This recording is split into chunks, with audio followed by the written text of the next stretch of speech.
தமிழ்நாடு தலைகுனியாது, வெல்வோம் 200, படைப்போம் வரலாறு. நன்றி. இன்னைக்கு இங்கே பெரும்பாக்கம் பகுதியில் நகர்ப்புற வாழ்விட மேம்பாட்டு வாரியத்தின் மூலமாக பல பணிகள் இந்த பகுதியில் நடைபெற்று கொண்டிருக்கிறது. நீங்க கணக்கு பார்க்கணும், போன 10 ஆண்டு காலத்துல இங்க என்னெல்லாம் வேலை செஞ்சாங்க அதிமுகவினர் பார்க்கணும். ஏதாவது ஒரு வேலை செஞ்சாங்கன்னா ஒரு வேலையும் செய்யல. அதற்கு பின்னால் கழக ஆட்சி, கழகத்தினுடைய தலைவர் ஆட்சி வந்ததுக்கு அப்புறம் தான் இந்த பகுதியில் எண்ணற்ற குடிநீர் பிரச்சனை தலை தூக்கி தலை விரித்து ஆடி இருந்தது. குடிநீர் பிரச்சனை இதற்கு உடனடியாக தீர்வு கண்டது திராவிட முன்னேற்ற கழகத்தினுடைய கழக ஆட்சி என்பதை நாம் மறந்துவிட முடியாது. இந்த பகுதியில் வீடுகளை எல்லாம் இன்றைக்கு பராமரிக்கின்ற பணியாக இருந்தாலும், இந்த பகுதியில் கூடுதலாக பேருந்து வசதிகளை உருவாக்குகின்ற பணியாக இருந்தாலும், சாலைகள் அமைக்கின்ற பணிகளாக இருந்தாலும், தங்கு தடையின்றி மின்சாரம் வழங்குகின்ற பணியாக இருந்தாலும், இந்த சாலைகளில் இருக்கின்ற மின் விளக்குகள் போன்ற எண்ணற்ற பணிகளை இன்றைக்கு செய்து முடித்த பெருமைக்குரிய ஆட்சியாக தமிழ்நாட்டினுடைய முதலமைச்சருடைய திராவிட மாடல் ஆட்சி நடைபெற்றுக் கொண்டிருக்கிறது. இது இந்த பகுதியில் சென்னையிலிருந்து இந்த பகுதியில் வந்து குடியமர்த்தப்பட்டவர்கள்.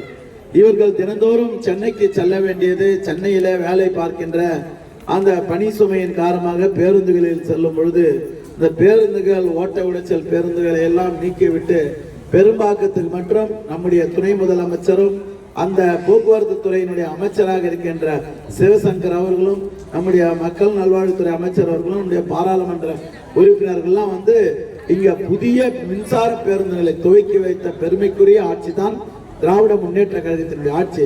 நீங்க பாருங்க, ஓட்ட உடைச்சல் எல்லா பஸ்ஸையும் எடுத்துட்டாங்க. இன்னைக்கு இந்த பெரும்பாக்கத்திலிருந்து எல்லா இடத்துக்கும் இன்றைக்கு பேருந்து வசதியை உருவாக்கி தந்தது தமிழ்நாட்டினுடைய முதலமைச்சருடைய ஆட்சி என்பதை உங்களுக்கு எல்லாம் நினைவுபடுத்தணும். இதை ஞாபகப்படுத்த வேண்டிய காலகட்டத்தில் இன்றைக்கு இருந்து கொண்டிருக்கிறோம். அதனாலதான் இன்றைக்கு இந்த பகுதியில எண்ணற்ற திட்டங்களுக்கு சமுதாய நலக்கூடம் ரெடி பண்ணிக்கிறோம். இந்த பகுதியில் இன்னொன்று புதிய ஒரு மக்கள் பயன்படுகின்ற வகையில், பயிற்சி செய்கின்ற வகையில் பல பணிகள் நடைபெறுவதற்கு அது ஒரு கம்யூனிட்டி சென்டராகவே ஒன்று உருவாக்கப்பட்டு அந்த பணிகள் நடைபெற்று கொண்டிருக்கிறது.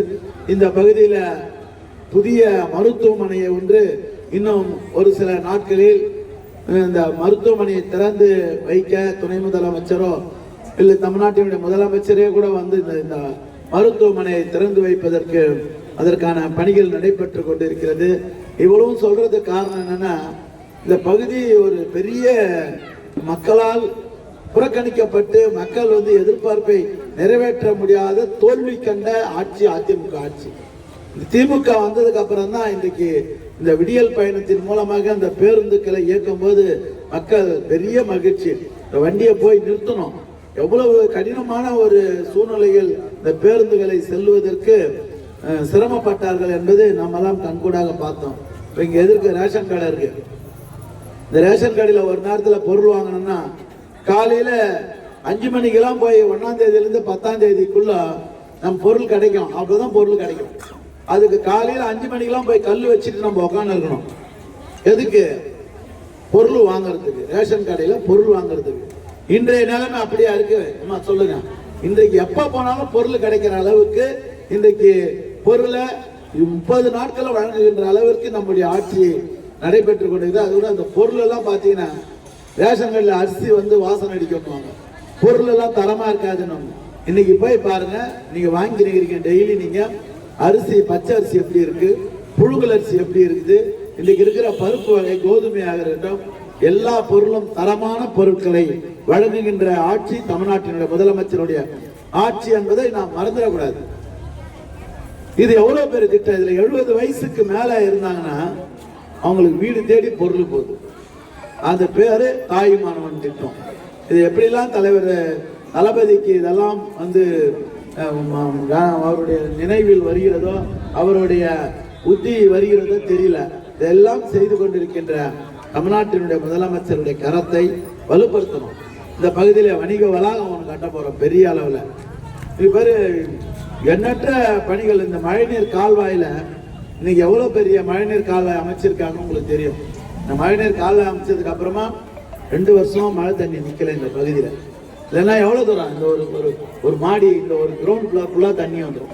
வருமா வராத வேறையாது. வராதா? இப்ப வந்ததா? போன வருஷம் வந்ததா? வரல. 2 வருஷமா வராதது காரணம் இந்த பெரிய ஒரு மழைநீர் கால்வாயை கொண்டு சென்றதனுடைய ஒரு திட்டத்தினுடைய பெரிய வெற்றி கிடைச்சதுக்கு இந்த பகுதி மக்களுக்கு ஒரு விடியல் கிடைச்சிருக்கு. அதனாலதான் இந்த மக்கள் இன்றைக்கு ஆர்ப்பாட்டம் போராட்டம் எதுவுமே இல்லாம கழக ஆட்சியை பாராட்டி கொண்டிருக்கின்றார்கள். இன்னைக்கு விடியல் பயணத்தை விட மாதம் மாதம் 1000 ரூபாய் வழங்குகின்ற ஒரு உன்னதமான திட்டம். அதுல நிறைய பேர் விட்டு போயிருந்தாங்க. இப்ப 12/12/2025 அன்று 17 லட்சம் பேருக்கு மகளிர்களுக்கு எல்லாம் சிறப்பு முகாம் நடத்தினாங்க.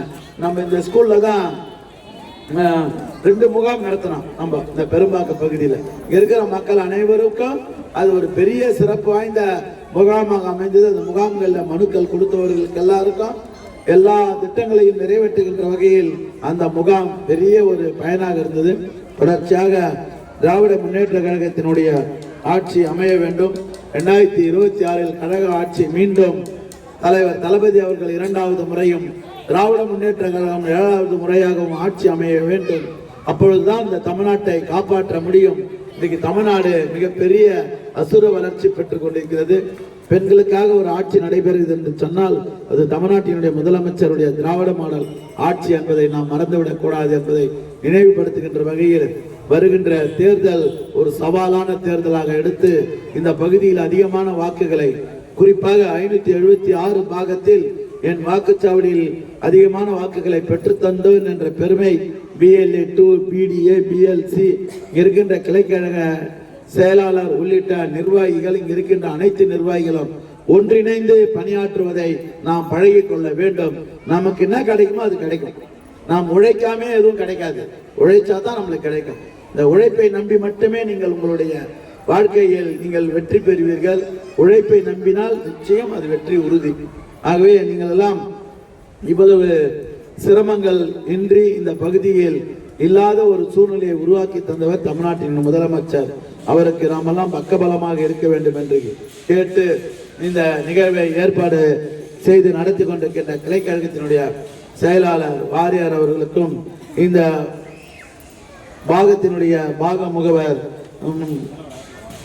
மோகன் அவர்களுக்கும், இந்த நிகழ்வில் கலந்து கொண்டிருக்கின்ற குமார் அவர்களுக்கும், இந்த நிகழ்வை எல்லாம் ஒருங்கிணைத்து நடத்தி கொண்டிருக்கின்ற ஒன்றிய கழகத்தினுடைய ஆற்றல் மிகு செயலாளர் வெங்கடேசன் அவர்களுக்கும், தகவல் தொழில்நுட்பத்தினுடைய துணை அமைப்பாளர் பாரதிராஜன் அவர்களுக்கும் உள்ளிட்ட வருகை தந்திருக்கின்ற சந்தோஷ் உள்ளிட்ட விஜயா உள்ளிட்ட ஒட்டுமொத்த கழக நிர்வாகிகளுக்கும் மீண்டும் ஒரு முறை நன்றி சொல்லி, என்னுடைய வாக்குச்சாவடி வெற்றி வாக்குச்சாவடி, என்னுடைய வாக்குச்சாவடி வெற்றி வாக்குச்சாவடி, குனியாது தமிழ்நாடு தலைகுனியாது, வெல்வோம் 200 படைப்போம் வரலாறு. நன்றி நன்றி நன்றி.